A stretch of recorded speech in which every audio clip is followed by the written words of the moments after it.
My name is Ria, and at 33 years old, I built a real estate empire from nothing while living in the shadow of my seemingly perfect older sister. Growing up, I learned that silence can cut deeper than words. At my father's birthday dinner last month, my sister Amanda mocked me about her rent increasing to $5,600. The entire family erupted in laughter at my expense, while my parents sat in approving silence. Little did they know, I remained perfectly calm, because the building was actually mine. Before I tell you how I turn the tables on my family, drop a comment telling me where you're watching from, and hit that subscribe button if you've ever had to stand up for yourself when no one else would.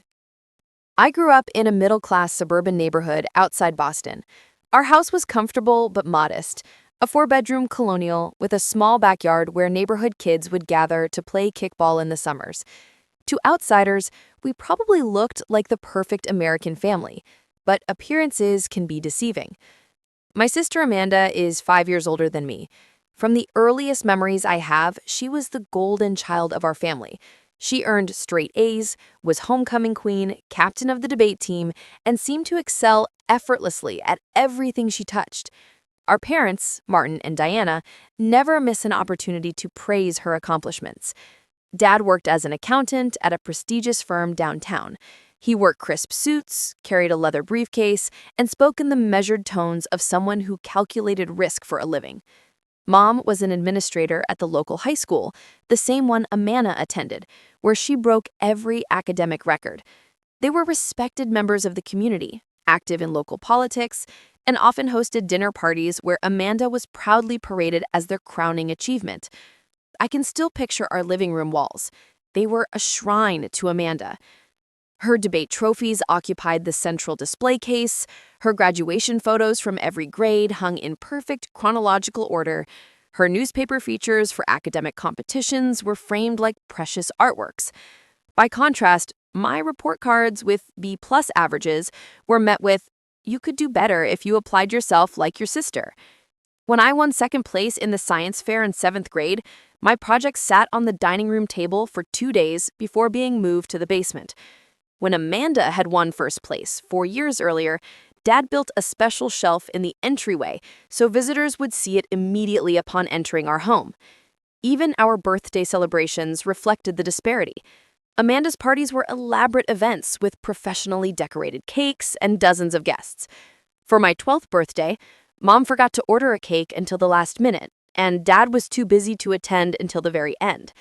I blew out candles on a store-bought sheet cake, while Amanda received everyone's attention about her upcoming school dance. I learned early on that competing for my parents' approval was a losing battle.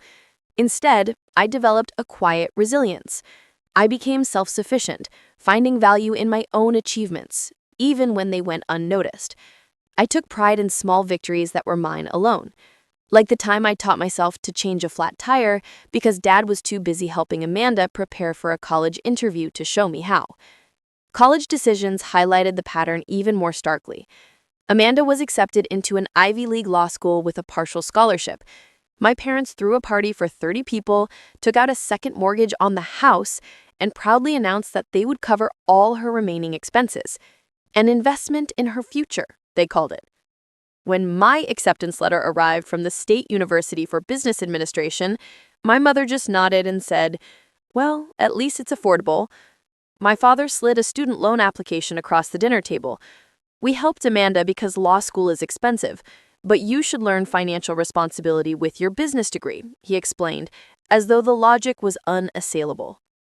I worked 3 jobs during college: mornings at a coffee shop near campus, evenings waiting tables at a busy restaurant, and weekends at a small property management company that oversaw several apartment buildings in the city. It was exhausting, but those years shaped me in ways my family could never understand. The property management job turned out to be a blessing in disguise. While filing paperwork and answering phones, I observed how buildings were run, how maintenance issues were resolved, and most importantly, how profits were generated through smart management. The owner, a gruff but fair man named Bill, noticed my interest and occasionally let me sit in on meetings with contractors or review financial statements. "You have good instincts," he once told me, after I spotted a discrepancy in a utility bill that saved one building thousands of dollars. "Most people see buildings as static things, but you see potential in them." Those words stayed with me through all-night study sessions and double shifts. While Amanda sent home stories about law review and networking events with future judges and politicians, I was learning something far more valuable than my parents ever realized. I was learning how money worked in the real world, how properties functioned as businesses, and how to spot opportunities others missed. Little did I know then that these lessons would reshape not just my future, but the power dynamics of my entire family. "You might have been better off with a simple retirement account," my mother added. "Just be careful. Remember your cousin Todd, who lost money on that condo investment?" The conversation quickly shifted to Amanda's promotion and her engagement to Jason, a neurosurgeon from a wealthy family. The following months were consumed with wedding planning discussions and praise for the couple's newly purchased luxury condo. What my family didn't see was that my duplex was just the beginning. The rental income covered the mortgage with a small profit margin that I reinvested immediately. When one of the commercial tenants in Sophia's building moved out, she helped me secure a bank loan to purchase a small office space. I found reliable tenants quickly, and my portfolio began to grow. 3 years into my investment journey, I owned 5 properties, generating steady income. I quit my job at the real estate firm and established my own management company. My parents barely noticed the career change, dismissing it as Ria doing her little real estate thing. Amanda, now married to Jason, frequently made comments like, "It must be nice to have such a simple business. Jason says brain surgery keeps him up at night with stress." Then came the opportunity that changed everything. The apartment building where Amanda and Jason had recently moved into the penthouse was put on the market when the owner decided to retire. It was a 12-story luxury building in one of Boston's most desirable neighborhoods, complete with a rooftop pool, concierge service, and spectacular city views. The asking price was far beyond what I could afford individually, but by this time I had established relationships with several investors who respected my business acumen.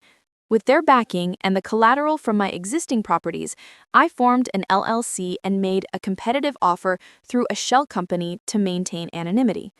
When my offer was accepted, I felt a mixture of professional pride and personal vindication. I now owned the building where my golden child sister lived, though she had no idea her little sister was her landlord. The purchase of the luxury apartment building was my most ambitious move yet. The down payment required liquidating some smaller investments and leveraging every business relationship I had cultivated over the years. Sophia co-signed on the loan, telling me, "Sometimes you have to go all in on the right opportunity." For the first 6 months of ownership, I barely slept. The building had 120 units, a staff of 15, and operating expenses that made my previous properties look like pocket change. I worked closely with the management company I hired to maintain the appearance that ownership had not changed. I wanted to learn every aspect of the operation before making my presence known. I made it clear to the management company that all communications with the penthouse tenants, Amanda and Jason, should be handled with particular care. "They're connected to influential people in the city," I explained vaguely. The property manager nodded, assuming I meant Jason's position at the hospital. Meanwhile, I continued building my own life separate from my family's expectations. My increasing success allowed me to move into a comfortable townhouse in a historic district of the city. It wasn't as flashy as Amanda's penthouse, but it had character: exposed brick walls, large windows that filled the space with natural light, and a small garden where I grew herbs and flowers. More importantly, I was developing friendships with people who valued me for who I was, rather than how I compared to anyone else. There was Tanya, a graphic designer who rented office space in one of my commercial buildings. She invited me to art shows and introduced me to her creative circle. There was Louise, a contractor who worked on my renovations and eventually became a trusted business partner. And there was Daniel, an architect who helped me reimagine spaces and saw potential in properties others dismissed. These relationships were built on mutual respect and genuine interest in each other's lives. When I spoke, they listened. When I succeeded, they celebrated. When I failed, they offered support without judgment. The contrast with my family dynamics could not have been more stark. Then I met Michael at a real estate investment conference. He ran a sustainable construction company specializing in eco-friendly renovations. Unlike other men I had dated, who were intimidated by my ambition or saw me as a business connection, Michael was secure in his own success and genuinely curious about mine. "Tell me about your first property," he asked during our first dinner together. "Not the numbers, but how it felt when you got the keys." No one had ever asked me that before. I told him about the mixture of terror and exhilaration, about sleeping on the floor of the duplex the first night because it officially belonged to me, about the pride of fixing the first leaky faucet myself. He listened with genuine interest, asking questions that showed he valued my journey, not just the results. Our relationship developed naturally, built on shared values and mutual support. Michael understood my drive because he had a similar one, and he never once compared me to anyone else or suggested that I should be different than who I was. While my personal and professional lives flourished, family gatherings remained exercises in invisibility. Amanda frequently brought up her address at the prestigious building, describing the concierge service and amenities in detail. "The rooftop pool is exclusively for penthouse residents," she would mention, glancing at me with barely concealed satisfaction. "The monthly fee is ridiculous, but Jason says we deserve the lifestyle his position affords us." What my family didn't see was that I had already implemented several improvements to the building that residents praised. The fitness center had been updated with new equipment, the lobby had been tastefully renovated, the security system had been upgraded. The property value had increased by 12% in the first year of my ownership. When Amanda mentioned at Sunday dinner that the new owner is finally fixing things around the building, I had to hide my smile behind my water glass. Maybe they finally hired a management company that knows what they're doing. The hallway on our floor has new lighting, and they're talking about renovating the pool area next summer. "That sounds lovely," our mother said. "You and Jason deserve nice things." I considered revealing my ownership many times, particularly when Amanda made dismissive comments about my career, but something held me back. Perhaps it was the realization that even this achievement might be diminished by my family. Perhaps it was the quiet power of knowing something they did not. Or perhaps I was waiting for the perfect moment when the revelation would be impossible to ignore or dismiss. Michael urged me to tell them. "You have nothing to prove to them," he said one evening as we discussed the situation. "But keeping this secret seems to be taking emotional energy you could use elsewhere." He was right, of course, but family dynamics established over decades do not change easily. I decided to wait for the right moment, when I would be emotionally prepared for any reaction that might come. That moment would arrive sooner than I expected, and in a way I could never have anticipated. As months passed, Amanda's behavior toward me grew increasingly hostile. What had once been subtle digs evolved into open contempt. At my cousin's baby shower, she interrupted my conversation about a community development project I was supporting to announce her upcoming vacation to the Maldives. "It's so exclusive," she said, loud enough for everyone to hear. "The resort limits guests to ensure privacy for people of a certain professional caliber." The implied message was clear. Her life was exceptional, mine was ordinary. My mother nodded approvingly, while my father asked detailed questions about the resort's amenities. No one returned to my interrupted conversation. Family dinners became battlegrounds where Amanda found new ways to diminish my achievements. When I mentioned receiving an award from the local business association, she responded, "Those small business groups give out certificates for everything these days. Jason received the National Surgeons Award last month.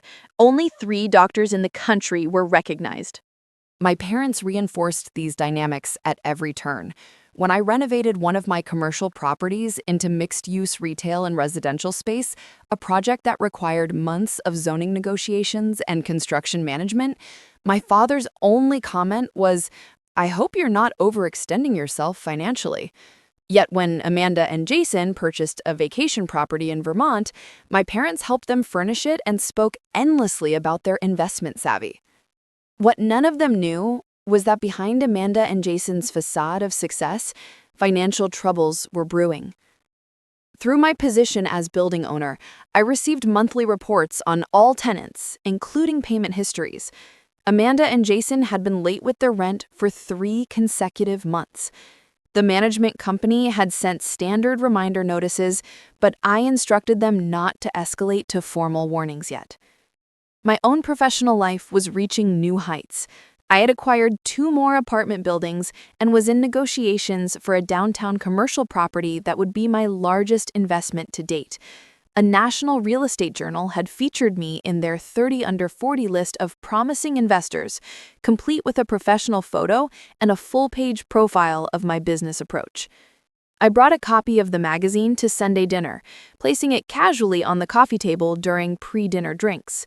My aunt noticed it first. "Ria, is this you on the cover of a magazine?" she exclaimed, picking it up. Before anyone could examine it, my mother quickly changed the subject. "Amanda, tell everyone about Jason's new department head position. Such wonderful news."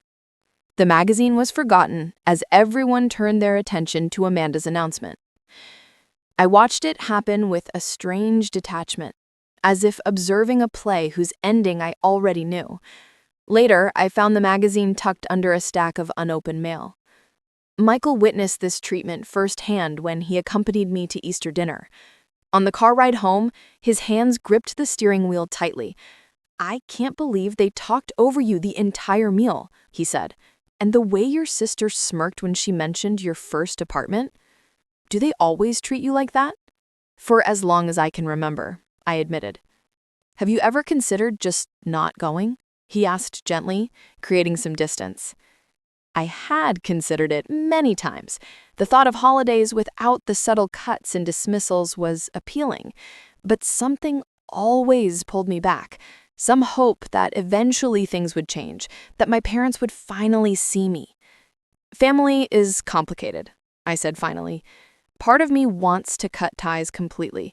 Another part hopes that someday they will recognize who I really am. And a third part owns their building and hasn't told them," Michael added with a small smile. I laughed, despite myself. There's that. We discussed boundaries and self-protection. Michael helped me see that continuing to engage with my family on their terms was a choice, not an obligation. Together, we developed strategies for limiting my exposure to their toxicity while still maintaining connections on my terms. As we approached my father's 65th birthday, I made a decision. This would be my final attempt to be seen by my family. If nothing changed after this milestone event, I would significantly reduce my contact with them. Michael supported my decision and helped me prepare emotionally for what might happen. What I did not expect was that the dinner would become the breaking point in ways I never anticipated. My father's 65th birthday dinner was held at Maison Laurent, an upscale French restaurant in downtown Boston, where reservations were booked 3 months in advance. My mother had arranged a private dining room and invited extended family and close friends, about 20 people in total. I arrived early, dressed in a navy blue dress that Michael had helped me select.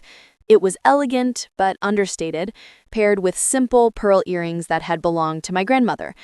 I had taken extra care with my appearance, not to impress anyone, but to armor myself with confidence for whatever the evening might bring.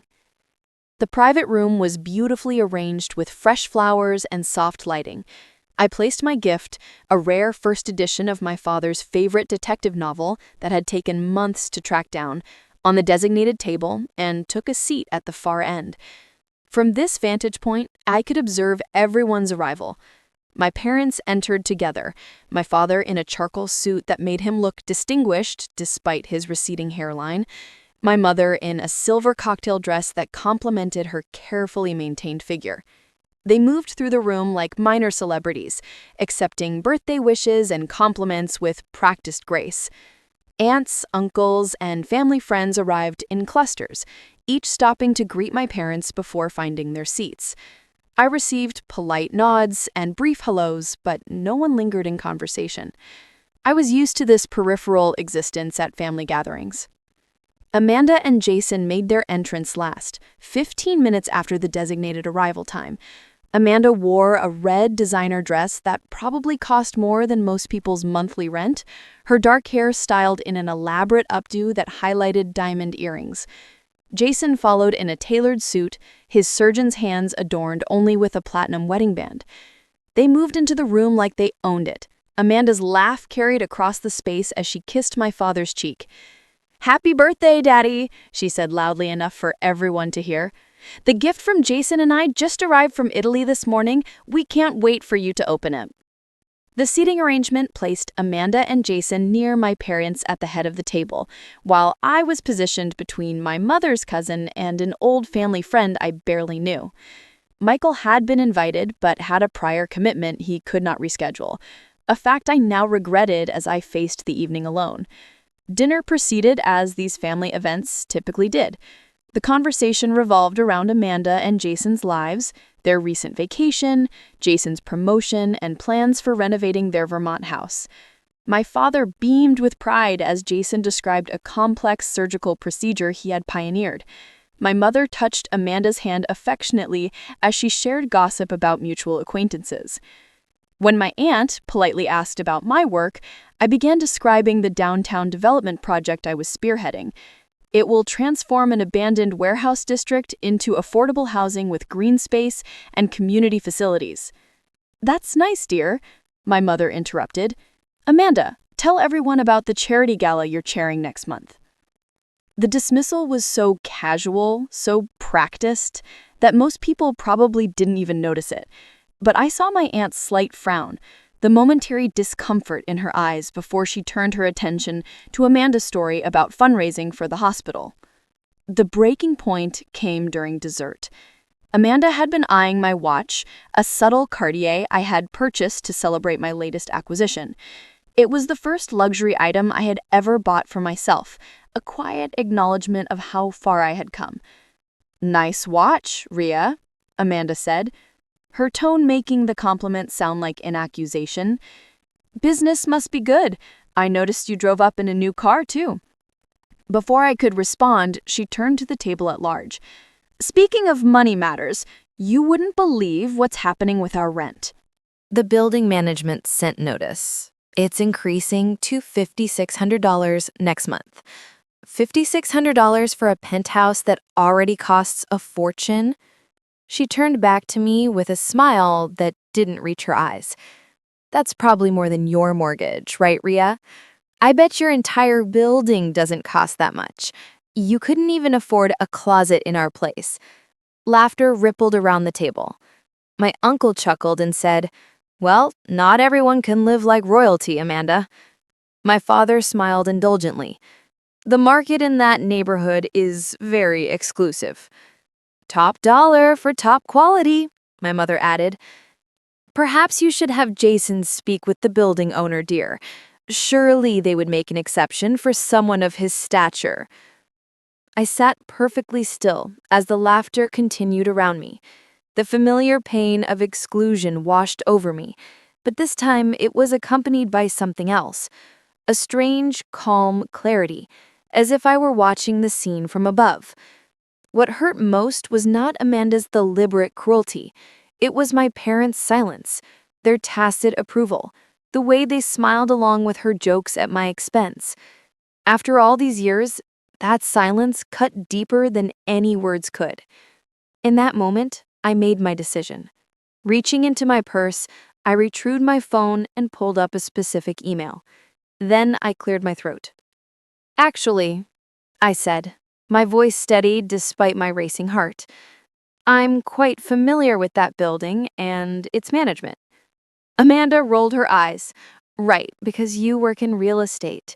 But trust me, this is several levels above what you deal with."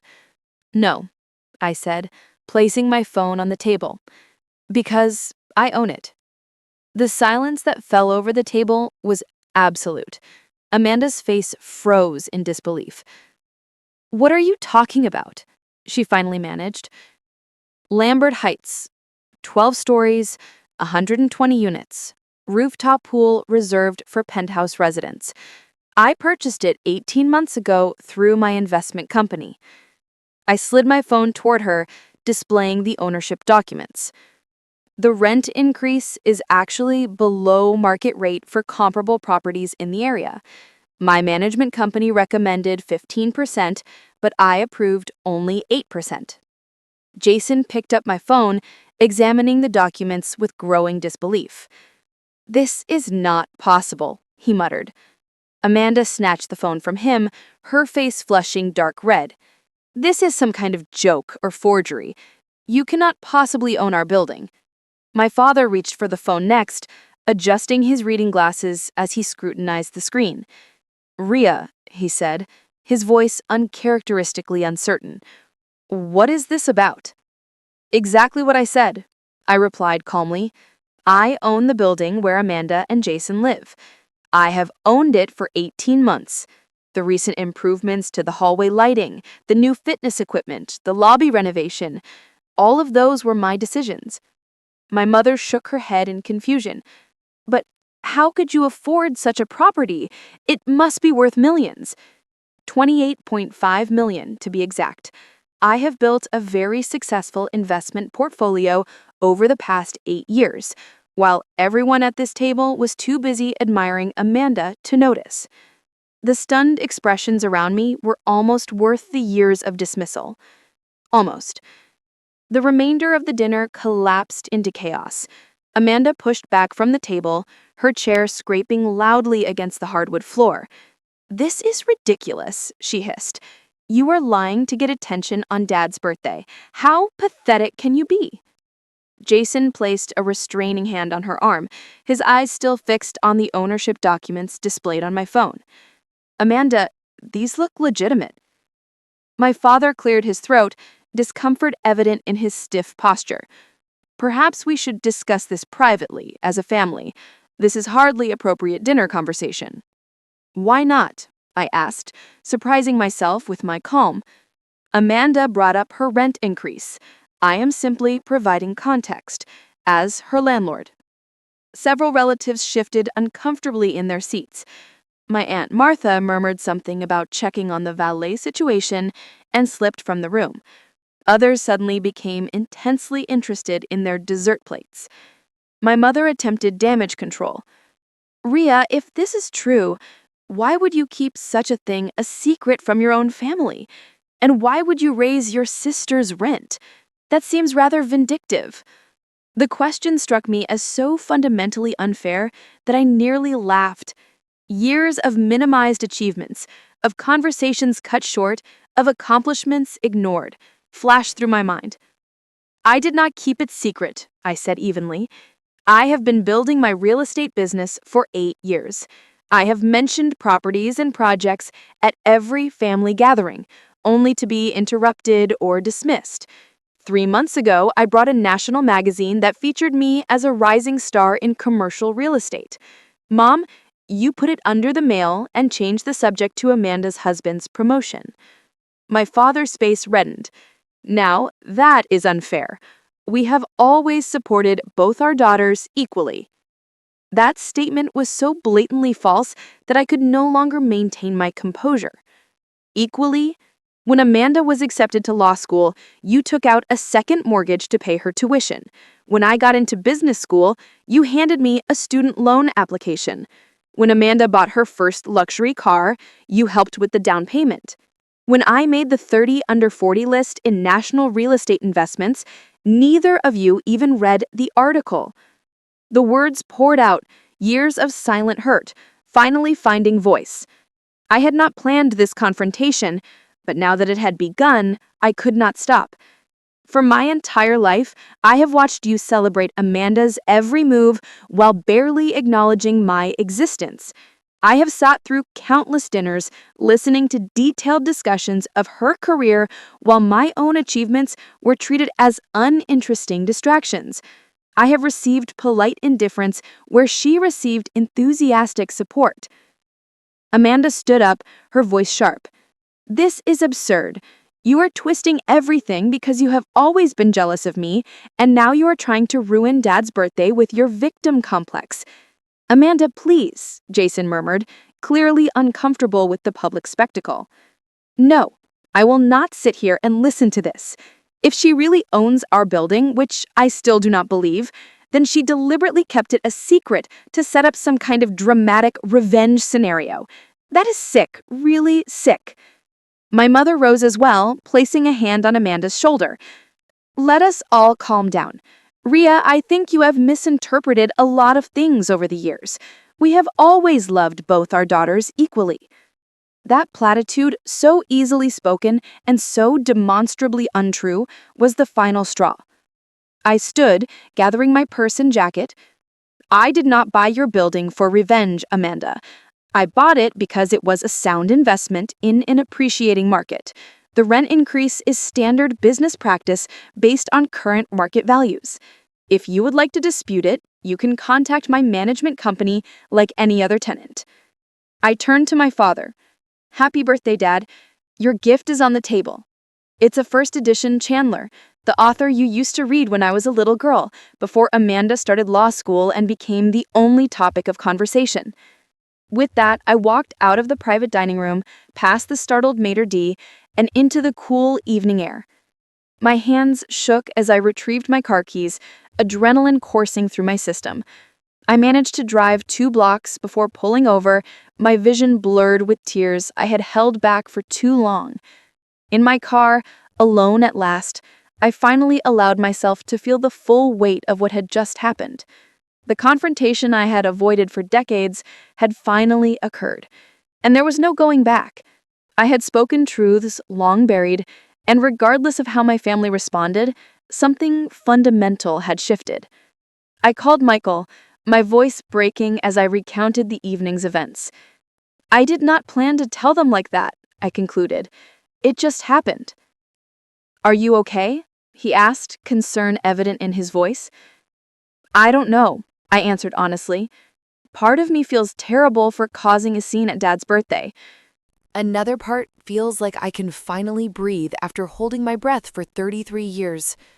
Both can be true, he said gently. Do you want me to come over? Please, I whispered.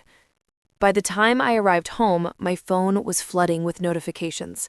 Multiple missed calls from my parents, text messages from Amanda, alternating between accusations of lying and demands to rescind the rent increase, and a few from extended family members, some expressing shock, others quiet support. I silenced my phone and waited for Michael, knowing the fallout from this night was just beginning. The next morning, I instructed my property management company to handle all communications with Amanda and Jason according to standard protocols. They are to be treated exactly like any other tenants, I specified. No special treatment, positive or negative. The property manager, unaware of the personal connection, simply nodded. The market adjustment notices went out to all penthouse units last week. We have received a few complaints, but most residents understand that even with the increase, they are still paying slightly below comparable properties in the area. In the following days, my parents made multiple attempts to contact me. I finally answered a call from my father, listening as he attempted to both minimize past favoritism and suggest that my current actions were disproportionate. Your mother and I have always been proud of both our daughters, he insisted. Perhaps we paid more attention to Amanda's accomplishments because they were in fields we understood better. Law and medicine make sense to us. Your real estate ventures seemed risky, and we worried about you. That worry never translated into interest, Dad. Not once in 8 years did either of you ask meaningful questions about my business or celebrate my successes. He sighed heavily. Can you at least reconsider the rent increase for your sister as a favor to the family? His request confirmed that even now, after everything, Amanda's comfort remained the priority. The increase is already below market rate. This is a business matter, not a family one. 2 weeks later, I received formal notice through my management company that the penthouse tenants would not be renewing their lease. Amanda and Jason had found another luxury building across town. My mother called, her voice tight with disapproval. I hope you are satisfied. You have driven your sister from her home. They chose to move rather than pay market rate rent, I corrected her. That was their decision as tenants. The new tenants moving in next month are paying the full increase without complaint. The conversation ended with my mother's exasperated sigh. a sound I had heard countless times throughout my childhood whenever I failed to meet her expectations. 6 months passed, bringing changes both professional and personal. My downtown development project broke ground with local news coverage and support from city officials. What had once been an abandoned warehouse district was beginning its transformation into a mixed-use community with both market-rate and affordable housing units. At the ribbon-cutting ceremony, I stood flanked by investors, city council members, and community representatives. As I cut the ceremonial ribbon, I caught sight of a familiar figure at the edge of the crowd. My father stood alone, watching from a distance, his expression unreadable. He approached after the formal proceedings ended. "Impressive project," he said, gesturing to the architectural renderings displayed on easels. "The green space integration is particularly thoughtful." It was the first genuine compliment he had ever given my work. I nodded, unsure how to respond. "Thank you for coming," I finally said. "Your mother does not know I am here," he admitted. "Things have been tense at home since your revelation." We found a quiet corner away from the mingling crowd. For the first time in my memory, my father seemed uncertain, vulnerable even. "I have been doing a lot of thinking and some reading. My therapist recommended some books about family dynamics." "You're seeing a therapist?" I could not hide my surprise. He nodded, a flush of embarrassment coloring his face. "After that dinner, I couldn't stop replaying things you said. At first, I was defensive, convinced you were exaggerating. But then I started looking back at family photos, holiday videos, even old emails. I began to see patterns I had never noticed before." He paused, gathering his thoughts. "I can't speak for your mother. She still believes we treated you both equally, but I can see now that was not true. We did favor Amanda consistently and significantly, and I'm sorry, Rhea, truly sorry." His apology, so long awaited and never expected, hit me with surprising force. Tears pricked at my eyes, but I blinked them back, unwilling to break down in a public venue. "Why?" I asked simply. He sighed heavily. "It was not conscious, at least not at first. Amanda was our first child, and she was so much like your mother, ambitious in ways we immediately recognized and understood. When you came along, you were different, quieter, but with an independent streak. You solved problems on your own. Instead of coming to us, you forged your own path." He looked down at his hands. "I think in some way, we assumed you needed less from us because you seemed self-sufficient. That was unfair. Every child deserves recognition and support, regardless of their temperament." It was not a complete explanation, nor did it erase decades of hurt, but it was honest, and it was more accountability than I had ever expected from either of my parents. "Your mother still believes you bought the building specifically to humiliate her," he continued. "She and her mother talk daily, reinforcing each other's version of events. I have tried suggesting other perspectives, but..." He trailed off with a helpless gesture. "I did not buy it for revenge," I reiterated. "It was a sound business decision. The personal connection was coincidental, though I will not deny feeling a certain irony in the situation." He nodded. "I believe you, and I am beginning to understand just how successful you have become, on your own terms, without our support. That speaks to your character and determination, Rhea. I wish I had seen it sooner." We parted with a tentative plan to meet for lunch the following month. It was a small step, but a meaningful one. I had no illusions about magical family reconciliations or dramatic personality changes. My mother and Amanda remained entrenched in their perspective, and that was unlikely to change. But this conversation with my father offered something I had long ago stopped hoping for: the possibility of being seen, truly seen, by at least one parent. My relationship with Michael continued to deepen.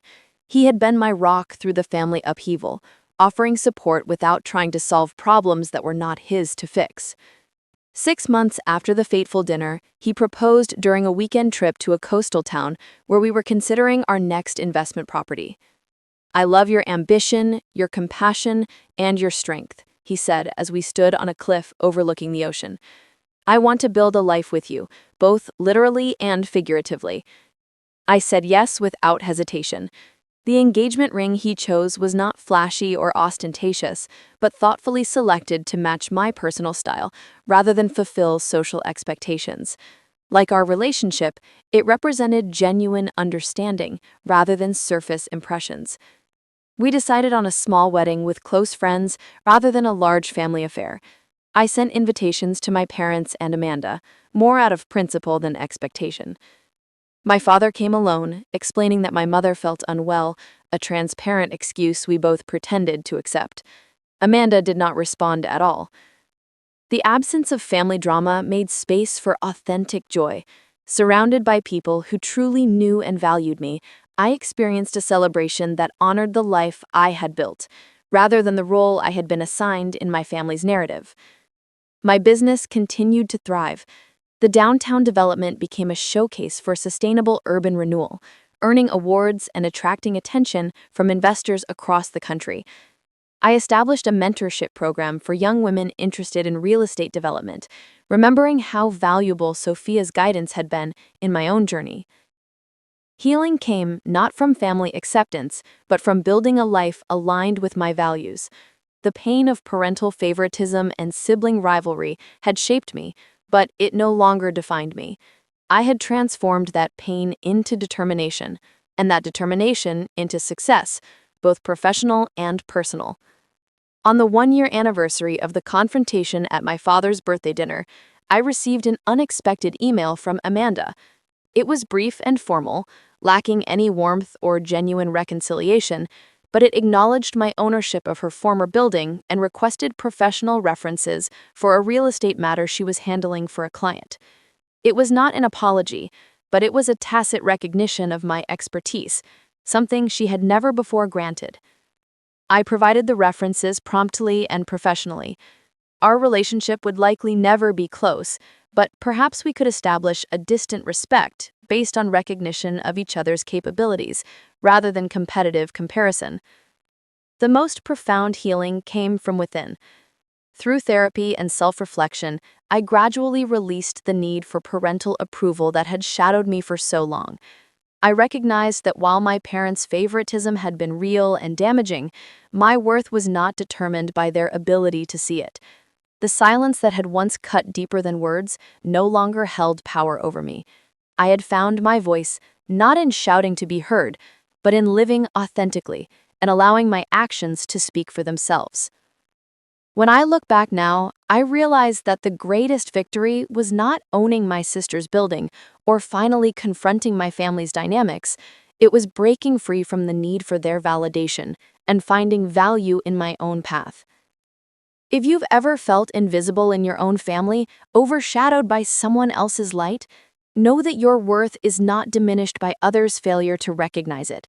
Your path may be quieter, less conventional, or simply different from what your family understands, but it is no less valuable.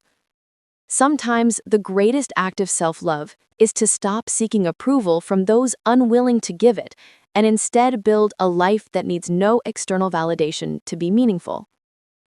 Have you ever had to stand up to family members who underestimated you? Share your story in the comments below. And if this story resonated with you, please hit the like button and subscribe to hear more journeys of resilience and self-discovery. Remember, sometimes the family we choose understands us better than the family we were born into. Thank you for listening, and may you find the strength to value yourself even when others do not.